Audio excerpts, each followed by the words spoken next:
Hi, my name is Tammy Floyd, and 7 years ago next month, my husband and I had the amazing opportunity to plant a church called Life Point Church right here in Fredericksburg, Virginia. And we have seen God just do some really amazing and miraculous things, and it's a really great ministry to be a part of and to really spend our lives feeling called to this city and to reach this city for God. One of the things that's been a little bit challenging along the way in this journey is the challenge of marriage.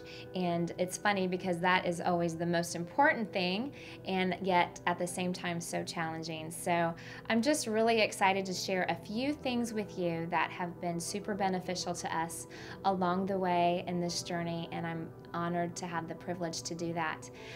Three things I just kind of want to touch on. Two of them I'm going to unpack for you a little bit more in detail so that hopefully you guys will be able to apply it to your marriage and apply it to your lives along the way and along the journey of church planning that you share alongside your husband.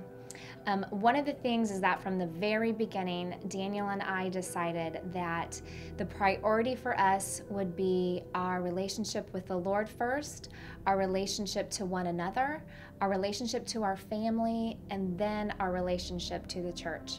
We know that the importance of having a healthy marriage is just key in having a healthy ministry, and so that was really important to us, and we have seen the fruit of that because of that desire in our hearts and in our marriage.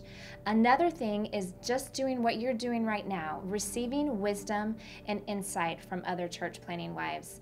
You know, there's no other really group of people that are going to get it than other church planning wives specifically, but also other senior pastor wives in ministry.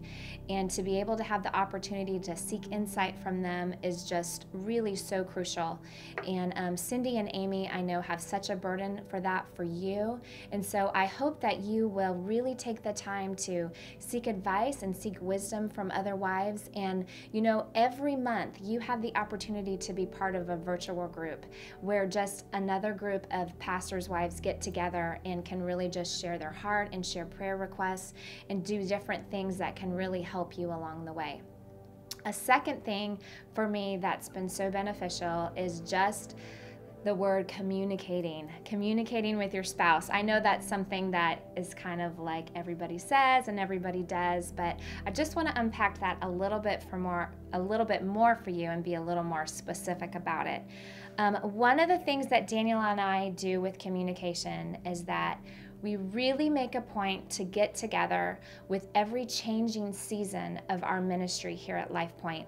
Now, sometimes we're not able to do it before the change comes, but we try really hard to be proactive in every season that's coming ahead to get together and to communicate about, are we okay as a couple? How is our family? What is going to be ahead in the future that could maybe affect the relationship that we have, and are we okay with that? I remember when we decided and felt we were at a point in a ministry that we needed to open a second campus.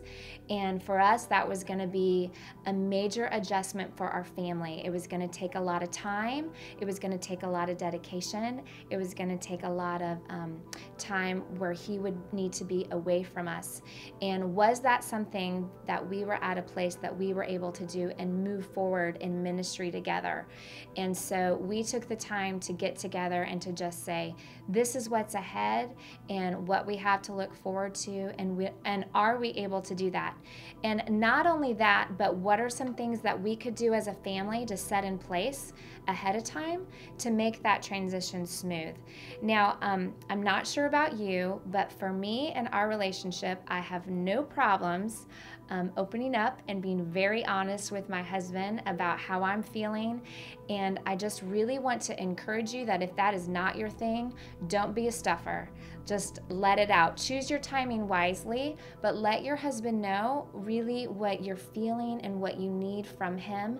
You know, I'm not in on all the strategy meetings and all the different things that go on with the church and the vision casting. So it's important that I know what's coming ahead so that I, as not only my husband's wife, but as my children's mother, kind of have an idea of what the schedule is going to look like so that I can plan accordingly. I'm super blessed to be able to stay at home with our son Owen, who is 5, and our daughter Faith, who is 3, going on 15. So it's really important as I manage the home that I kind of know the schedule and the things of what's coming ahead. And then finally, for me, the third thing that is just so crucial is that you and your husband are integrated as a unit in the ministry that God has called you to. A couple years ago, I had the opportunity to go to another church plant, a church plant that is thriving and bearing healthy fruit.